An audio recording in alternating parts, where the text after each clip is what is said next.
Praise God. We're going to continue now with our series that we started last month called Hustle, and I hope you've had a chance to look at the other or listen to the other parts of the series. And I'm emphasizing that mainly because this is one that is it has more complexity to it. I'm talking a little bit about biblical history, secular history, and how it's connected to our lives today. And so I know that I think a couple Sundays ago we weren't able to post the video right away, but we did eventually. So please watch those so we can kind of connect, because it is building. We're building something here with this. So, but with that said, we're still talking on our series called Hustle, and this series calls out the hurried tempo of our lives. Let me remind you too, we have notes. This might be more helpful for this series. It's more than so for other series. So if you want to download the digital notes, make sure you go to the app or the website to do that, so you can, if you want to, you can keep up that way. But anyway, the series called Hustle, it calls out the hurried tempo of our lives, and it asks us to invest time with God, okay? To identify the fast pace of our lives and to invest time with God.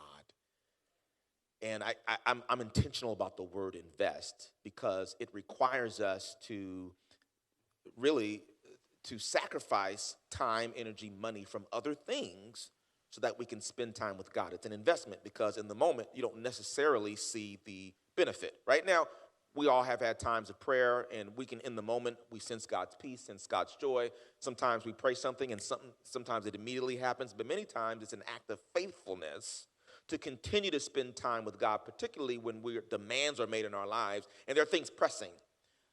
Many of us in the leadership world or business world know the concept of the difference between urgent things and important things. And it's easy for the urgent things to take us away from the important things. Spending time with God is an important thing. And because it aligns our pace and priorities with the Father's.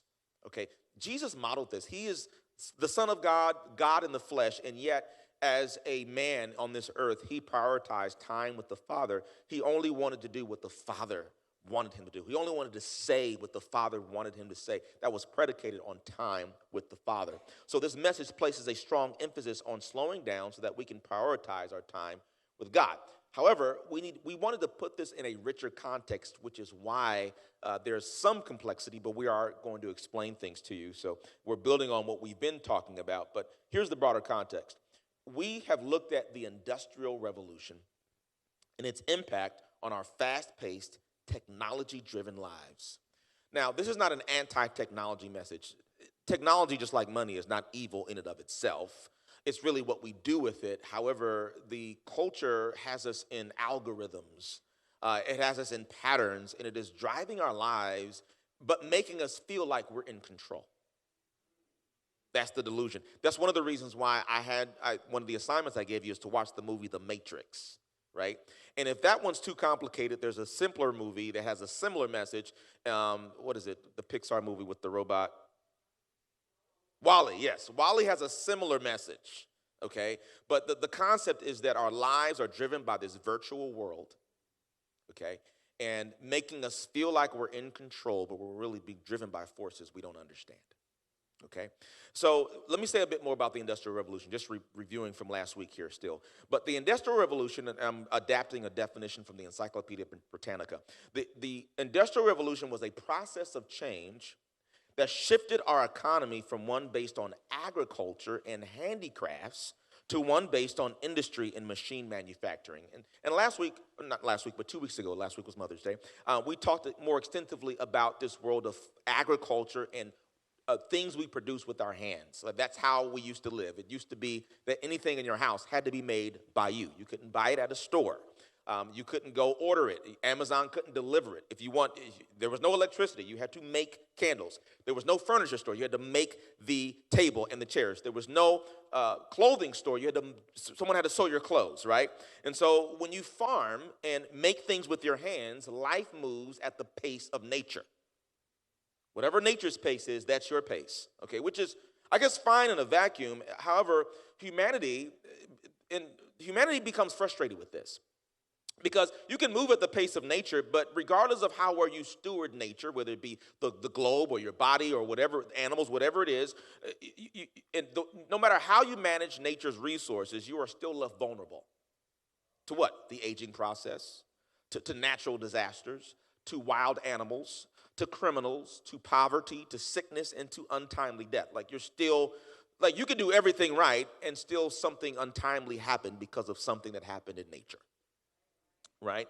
And so the question we explored is, why is nature so punitive? Because this is why humanity is frustrated, right? Humanity knows, even if you're not a believer, you know that somehow life is not supposed to be like this. We aren't supposed to struggle. We shouldn't be sick. We shouldn't have poverty. We should be living longer, more vibrant. We're all constantly trying to research and to create things to make life more livable, right? So, but I'm still reviewing, we talked about why nature is so punitive to us today. And the first thing we said was, first of all, because the ground and everything that came from it was cursed. This is really an important segment in God's pronouncement to Adam and Eve, particularly Adam. We think of him as cursing them, but really sin is what cursed them. God's specific curse was on the ground. And in Genesis 3:17, it says this. I'm just going to quote a portion of verse 17, but it says, "Cursed is the ground because of you." Talking to Adam, right? "Cursed is the ground because of you." And he says, listen, "In pain you shall eat. In pain you shall eat." Now that doesn't make any sense. Like, eating shouldn't involve pain.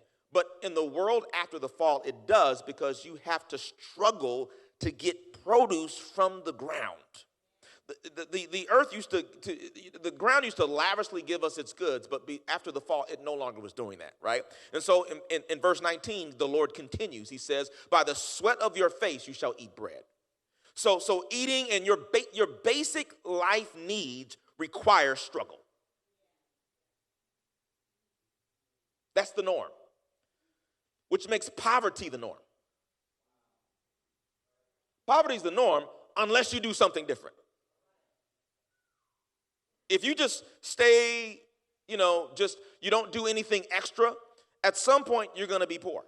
Because the world is hard, making things is a struggle, producing things is a struggle, right?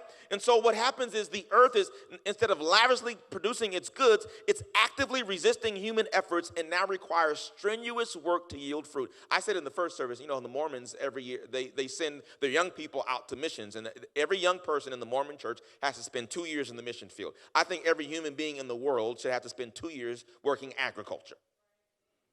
I know that's not practical, I know, but man, we would appreciate so much if you had to get up at 3 a.m. and milk the cow, and you had to go and you had to feed those pigs, and you had to go and get up and you had to work, harvest. We talk about harvest spiritually. I'm ready for my harvest. A harvest, you got to work to get the harvest. All that corn is there, but you got to go get it, and you got to till the soil, and don't have a drought.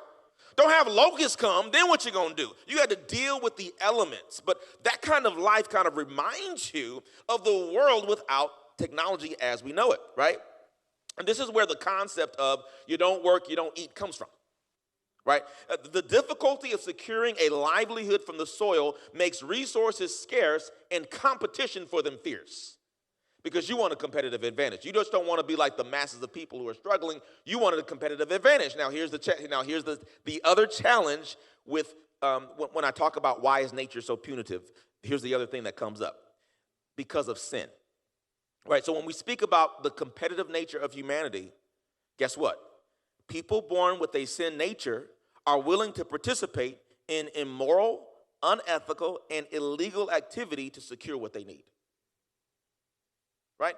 This is where we get colonialism and slavery, right? That's all that really is. It's one country saying, hey, I want more resources.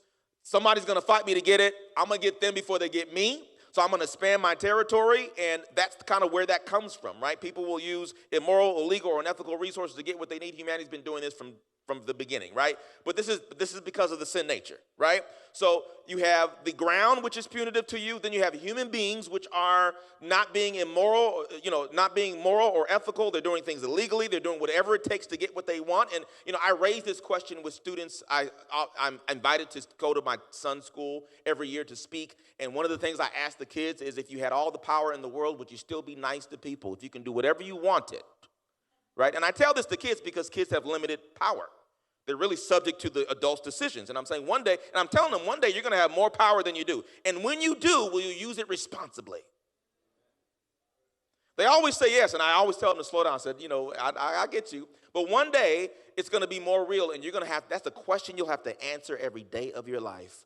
I've got the power to get what I want, but will I do it ethically? Many people don't because of sin. So we're subject to other people's criminality. People can come and steal things from you. You have digital crimes. You have people doing all kinds of illegal and immoral things. You just live in your life, and they're driving drunk, right? Making life dangerous. So we're subject to that.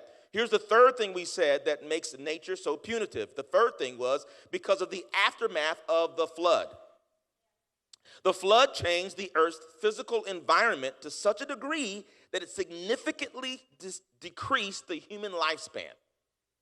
Okay, many people think that the flood was mainly about judgment, and it was, but that particular kind of judgment had a secondary ability, and that was to limit the lifespan of humanity, which was intentional, right?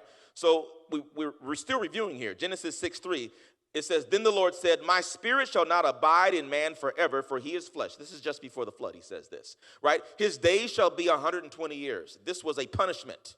This is not a blessing. Today, someone lives 120 years. That's amazing. Like, what do you eat and where do you live and how'd you do that? We think that's old. That's not old, that's young. People used to live for hundreds of years. 120 years is a punishment, or really a restriction, because what was happening is people were using their long life to do evil. And so God had to limit it. I mean, imagine if Hitler could live for 1,000 years. Or any person you can come up with who's done evil, if they can live that long, the havoc they would cause. So God says, I have to limit it. So you had this unprecedented level of evil, and it became so bad that no level of intervention was going to change the human heart. That's when mercy stops. When no more intervention will change the human heart. When good no longer has the potential for overcoming evil. As long as the potential is there, God will extend mercy. Which is why some people who are doing wrong are still thriving materially. It's mercy. God is giving them time to repent. So, those are realities. So humanity is dealing with, again, the aftermath of the flood. We don't live as long, right? We're dealing with sinful people who do what they want to do, especially when they have power. And then thirdly, we have the cursed ground. So humanity is frustrated by this. So we've been making technology from ancient times. A book is a form of technology, right? So technology has existed, but at a certain point, it reached a tipping point back in 1750 in Europe, and they began to use machines and what have you, and we started going into factories, and businesses started saying, you know what, that thing you're doing by your hands, I can make that cheaper, and I can make more of them. Right? So come into the factory, right? And, then locomotives came and steamboats and ways to travel and to move goods. And then back in the late 18th century, you had something called the Sears Company came into being. That was the Amazon.com of that day. Okay, Sears used to be like everything, right? I mean, Sears it's not that big. I mean, it still exists, but it don't have the same power anymore. But they said, wait a minute, let's talk about distribution. Let's get these catalogs out there. People can order things from a catalog, and we can mail goods to people who live in rural areas. And we can get it to them, and then it started going, and then suburbs started popping up, and let's put an actual Sears store there. And our lives begin to change. That's just one aspect of it, but you get the idea, right? So the Industrial Revolution kind of spun this into being. So technology is a response to the limitations of the natural world. It's a response. Now, I'm not saying technology would not have been invented before the fall, but I'm saying our motives for creating technology as fallen human beings is really to respond to the limitations of the natural world. Of course, we know, though, biblically, that these limitations have been imposed on the natural world because of the disobedience of Adam and Eve. That's the root. That's really the root. The world doesn't believe that or understand that, so they're just trying to let's just keep improving. So humanity creates technology to improve the natural world without addressing the root cause of the world's disorder. So we get technologically savvy, but morally deficient. We see this today. We ignore the root cause because the power of technology makes us believe that the power to heal ourselves is in our hands.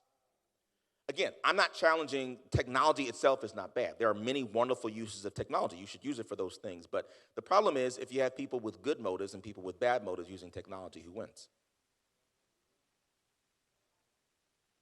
Who wins? The evil, and this is why God shortened people's lifespans, right? Okay, and as we're going to read later this morning, eventually we're heading toward a place, and Jesus tells us that the world is going to become like it was just before the flood. Just before I come back, the world's going to be like that again. Okay, so he couldn't really stop it. He can just slow it down. Okay, but let's continue, right? So with technology, we can be bigger, we can be faster, we can be stronger, we can be smarter, we can be wealthier, we can be more efficient, we can just keep it moving, right? And the material success aided by technology camouflages the emotional, relational, and spiritual costs of our rebellion against God. Technology gives us shortcuts to success, so we succeed in spite of ourselves. That's a dangerous person. They're unhealthy, they're unhealed, but they're succeeding, they're winning materially. But they're not whole.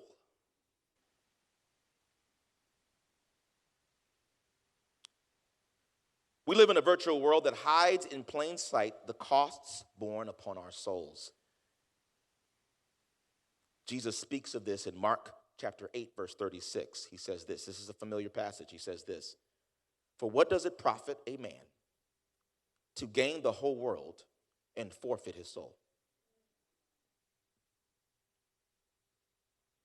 Let's think about this. I like his language here. It's speaking in economic terms here, right?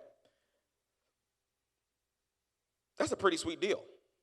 I mean, I know he's speaking hypothetically, but even as he's speaking hypothetically, I think we can believe that we can gain the world if I just work hard enough, if I just use social media well enough, if I'm savvy enough, if I'm creative enough, if I'm inventive enough, if I do this, I can, in a sense, gain the world, whatever that means to you, right? That's a pretty sweet deal to gain the world.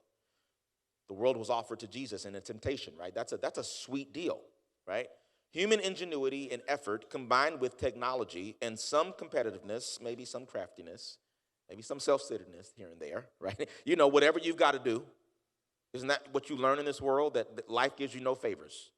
Life gives you no favors. It doesn't, right? I mean, no one's obligated to let you into the lane. You know that, right? Especially driving in LA. No one's obligated. You waiting for somebody to let you in, you better find a way to get in there. You can't be mean, but you can't be passive. You got to find a way to make this work, right? You're trying to succeed economically. You're trying to succeed in business. You're trying to succeed in politics. You're trying to succeed educationally. There's some level of you got to get into the trenches and get in there, right?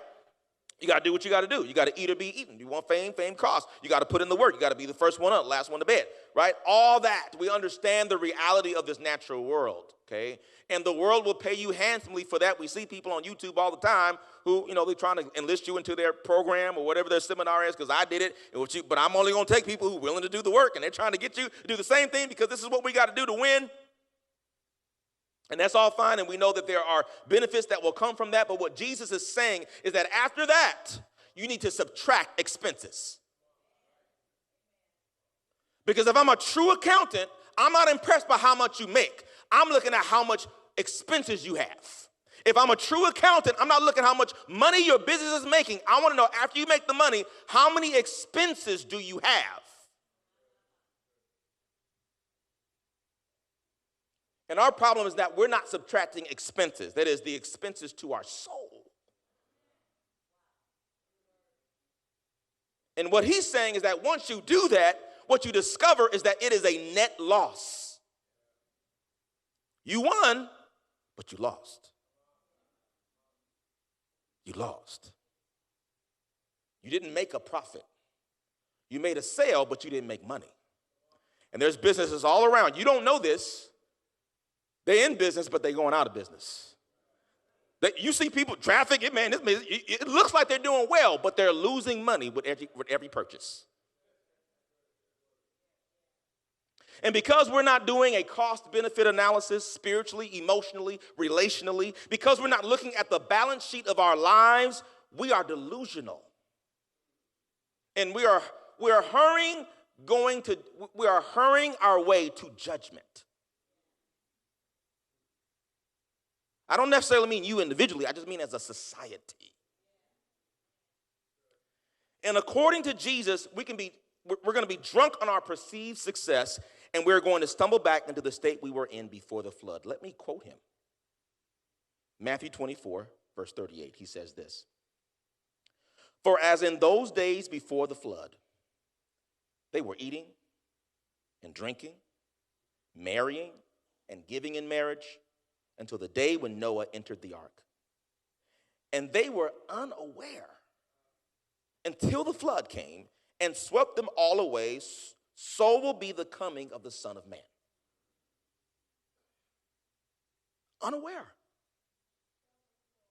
I mean, Enoch was preaching to them. We talked about this. Noah was telling them. He was getting in, and all up until the time, right?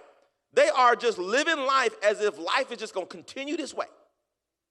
And I can just live the way I want to, right? So what we're seeing in this passage is that Jesus is, first of all, giving us a parallel between life just before the flood and life just before Jesus returns. There's a parallel. This is why we have to pay attention to it. Secondly, in the last days, judgment will be right around the corner, but people will not realize it because they're judging it by what they can see with their eyes. I can live how I want to live, and God's not going to strike me down. He ain't striking me down yet. I've been successful. I've been making more money every year. What you talking about? You going to church, you ain't making my money. I must know something you don't. This is how they think. They don't know. Judgment is around the corner, okay? And what we have to do, number 3, is when judgment is near, when judgment is imminent, it means sin is great. That's why there's an intervention. Sin is great. Well, how bad is it really? I mean, is it really that bad? Well, Jesus tells us, Matthew 24, verse 12. And because lawlessness will be increased, the love of many will grow cold. This is he's saying in the same chapter. When he's saying lawlessness, he's not just talking about human law. He's talking about God's law. In other words, the rebellion against God will increase. People won't care. And like I said, it used to be, man, if you was drunk, you stumble until you came across that, sir. You try to get your back up straight, do a little something because you have some respect for something that represents God. But these days, people don't have that anymore. They will say anything. They will dare God. They will dare the church. They will dare I dare you say something about it. I said it. That's people's attitude these days. They have no reverence for the holy. But there's more, right? So Jesus gives us a general description, but Paul gives us a very detailed description of the last days and people's attitudes when he's writing his letter to Timothy. So 2 Timothy 3, verse 1, it says this. He's speaking to Timothy. He says, but understand this, that in the last days there will come times of difficulty. And he has a long list. What does he say? For people will be lovers of self. Is that something you've not seen in our society today, lovers of self, right? We've got lovers of money, proud, arrogant, abusive, disobedient to their parents, ungrateful, unholy, heartless, unappeasable, slanderous, without self-control, brutal, not loving good, treacherous, reckless, swollen with conceit, lovers of pleasure rather than lovers of God, having the appearance of godliness but denying its power. Avoid such people. You don't have to look far to get a picture of this, to get a demonstration of this in our society today. We're heading in that direction. And I know people have been saying this for generations, but I'm telling you, technology has put this on steroids. The things you can have access to the evil you can do just with your phone. It used to be you had to, put gas in your car. You got a plan to do evil. All you need is a phone. And the evil you can commit, which means that our children have access to evil in ways they never did. It's what we've done as a society. It's almost like there was a law, by way of analogy, imagine a law that required you to stop at a candy store every time your kid saw one. And you had to stop and just let them go in there and eat as much candy as they wanted. What's going to happen? They're going to destroy themselves. And they're going to walk around and what happened? But we're just allowing them to consume this content that is killing their teeth, killing their intestines. It's the same thing with the phones.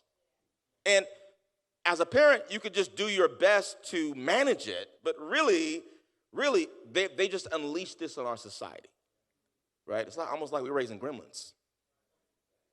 I'm serious. I'm not exaggerating with this. I'm saying that the things we're giving our kids at an early age turns them into adults we don't want to meet.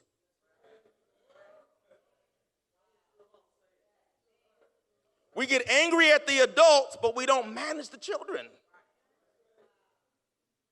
This is why our ministry is so focused on 4G.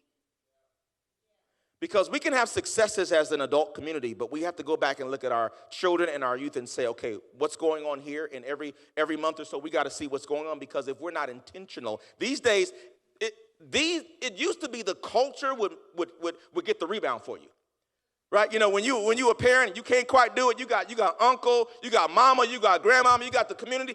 You shoot the shot and you miss it, the culture would get the rebound. But these days, nobody's collecting the rebound. And if you don't do it on your local church is not intentional, it won't happen.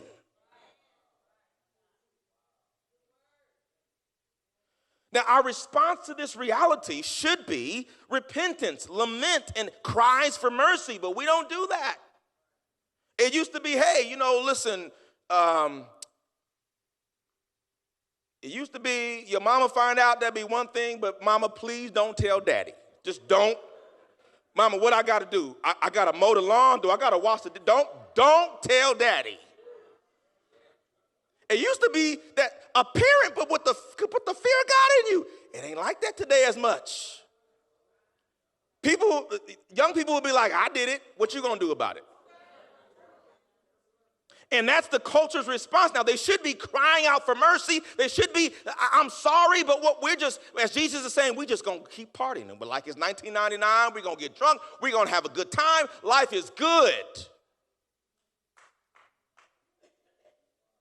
And technology and other human achievements will make society feel that it is safe from judgment because I'm winning. I'm smarter than you. I'm more successful than you. I'm more powerful than you. You have nothing to tell me. I've evolved.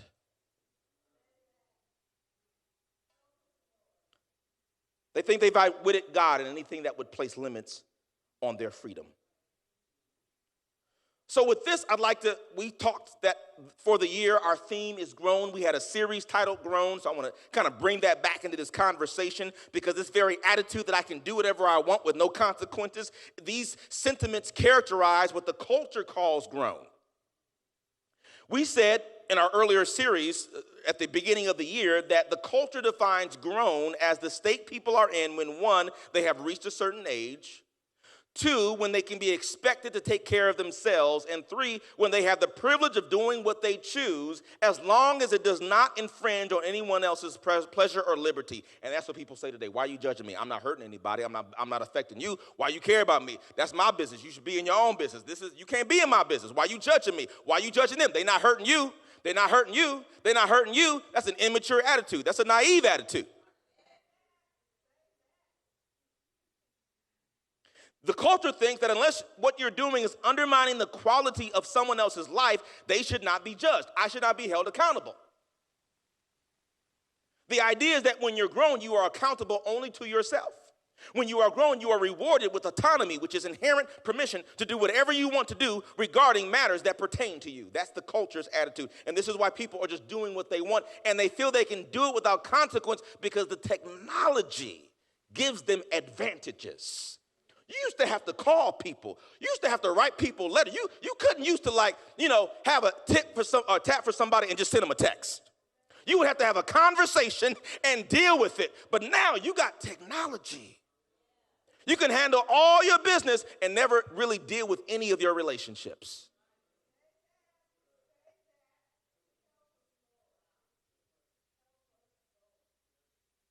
You could just dope out on Netflix if you wanted to.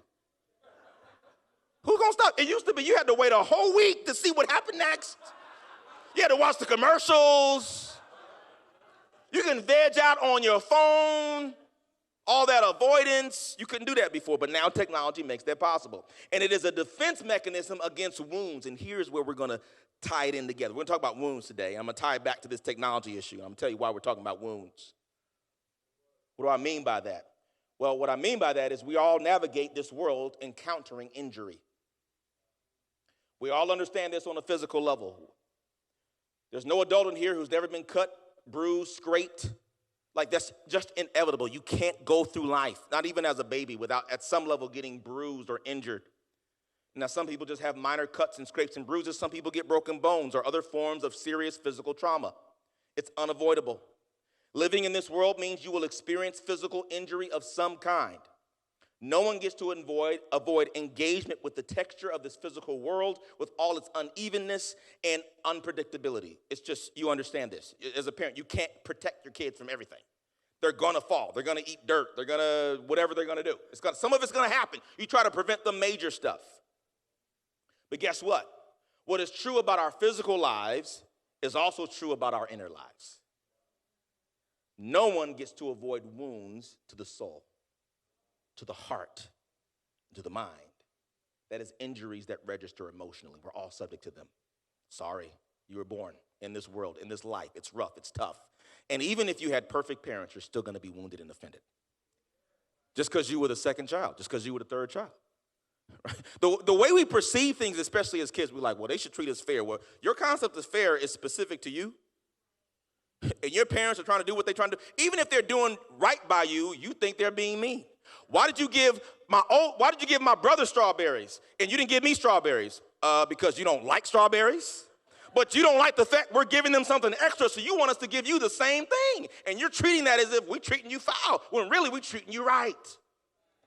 Not to mention the fact to treat your children well is to treat each one differently, because they all have different needs, different personalities, the different phases of life, different ages.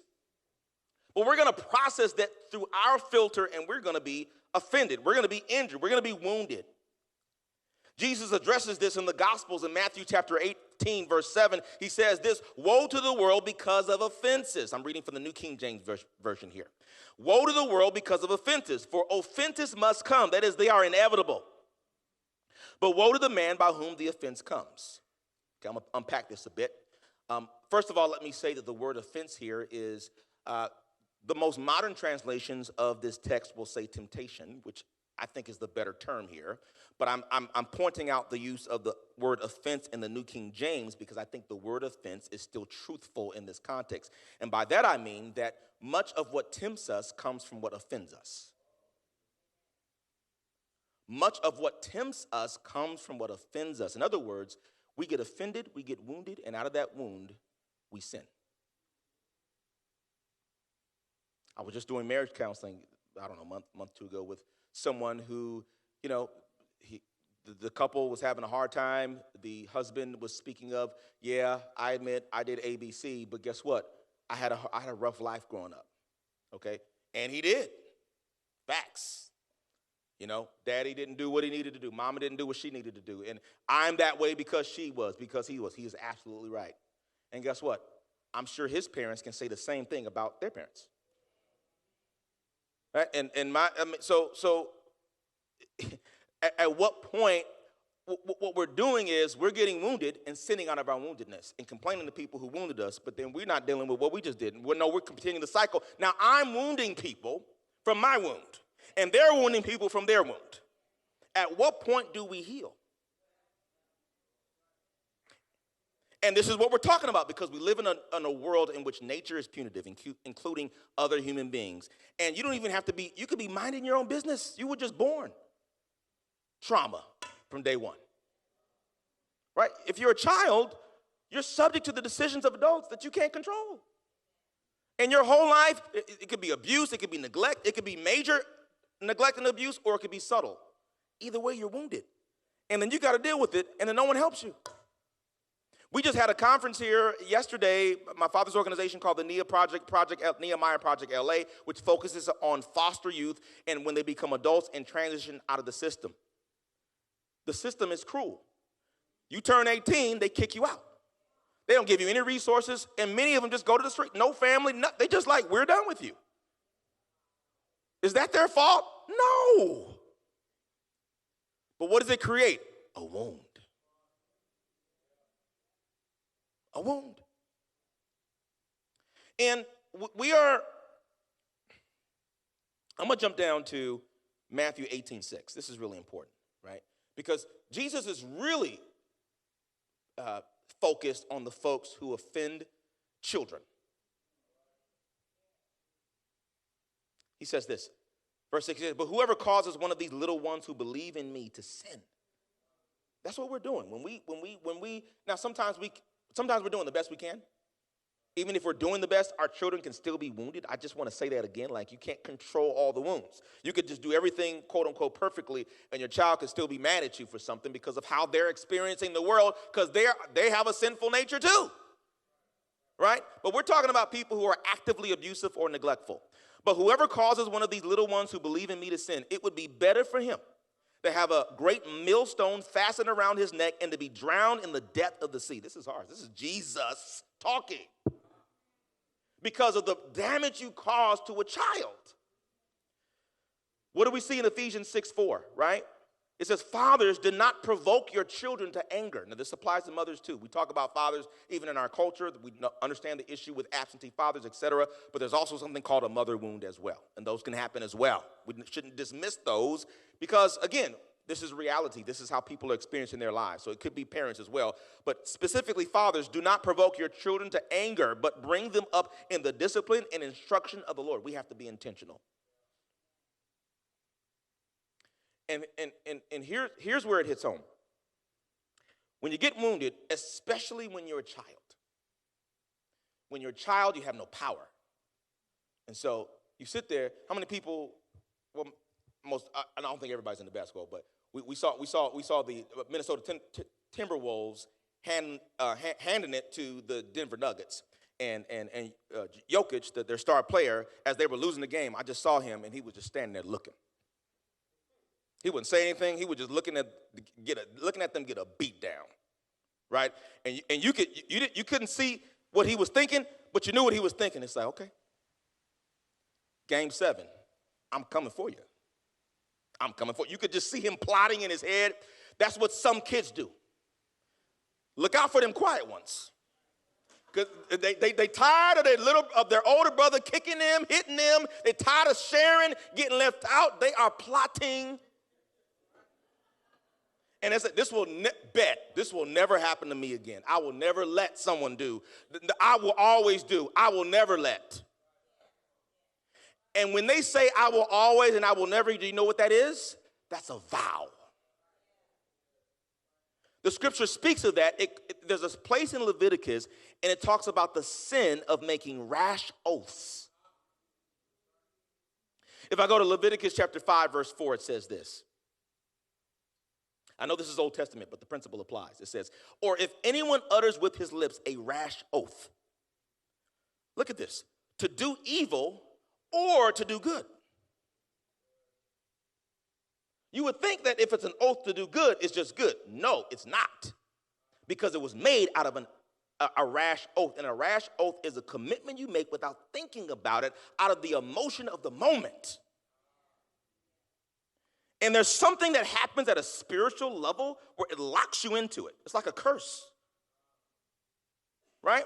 And so it says, or if anyone utters with his lips a rash oath to do evil or to do good, any sort of rash oath that people swear, again, to do good or evil, and it is hidden from him. Sometimes these things happen so far in the past, and there's so many emotions involved, we don't even realize we made them until the Holy Spirit reveals them, and or we go to therapy. That's what therapists do. They sit there and talk to you, and you talk, and they say why, and they start asking these questions, and then you stumble on an oath you made to yourself. It just comes to you at that moment. Verse 5, and when he realizes his guilt in any of these and confesses the sin that he has committed, he shall bring to the Lord as his compensation. And then it goes on how you atone for the sin. But my point is the principle here, we make rash oaths out of the pain we experience because we're not designed to experience abuse. At some point, we want to rise up, and so we want to do something about it. So here's the thing. Some people who make oaths vow to do evil, some vow to do good. And this is the deceptive part, right? People who make rash vows can do good and become successful.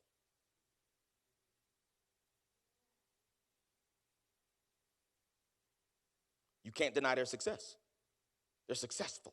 They're winning. Many successful people are wounded people.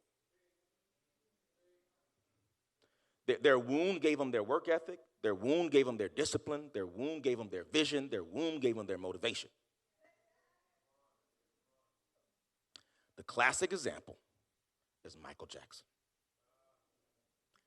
And I don't know if you got a chance to see MJ the musical. I did, and it was giving so much truth. It was eerily giving truth. But one of the things it addressed was the pain that his father caused him. Right? Just the abuse. And when you talk to the Jackson children, they say, do you wish things had been different? And they all say, well, it wasn't a nice experience, but I also wouldn't be as famous as I am and successful as I am if he wasn't abusive. I mean, the drive. This is why, I'm not saying he wasn't already talented, but Michael Jackson wasn't just talent, it was drive. He was a perfectionist, right? And that came from the abuse from his father. Successful, wounded. And this whole life he was trying to heal his wound by healing the world. He has a song called Heal the World. He was crying out, I want to heal the world. I want to help kids because I remember being a kid and being abused. Now some people, it's not necessarily as intense as that, but your success is driven by a wound. You made a vow. You made a vow. You look clean on the outside, but you got some issues. You got some issues. And that wound will drive you to keep hustling. You won't take a break. You can't rest, because if you rest, America talks about the pursuit of happiness. I think really for most people, they're running away from unhappiness. If I stop, and some of us have this, and I understand it practically, right? Some of us have this mantra in our minds, you got to work twice as hard to get half as much. So on the one hand, there's some practicality to that because of the context that we live in, that you have to, and there's certain contexts in which there's a little extra effort you have to get in to be recognized, right? But then there's an emotional side of it that we've got to watch so that we're not grinding ourselves to the ground. Because God will be calling us to rest, and he said, but I can't rest, because if I rest, this will happen, okay? Well, then what happens if that happens? Well, if that happens, this happens. And you keep going down and answering those questions, at some point you're going to come back to that vow that you made to yourself privately. So what does this get us to? Well, I'm saying all this because I want to give you an opportunity, and I'm going to try to do this,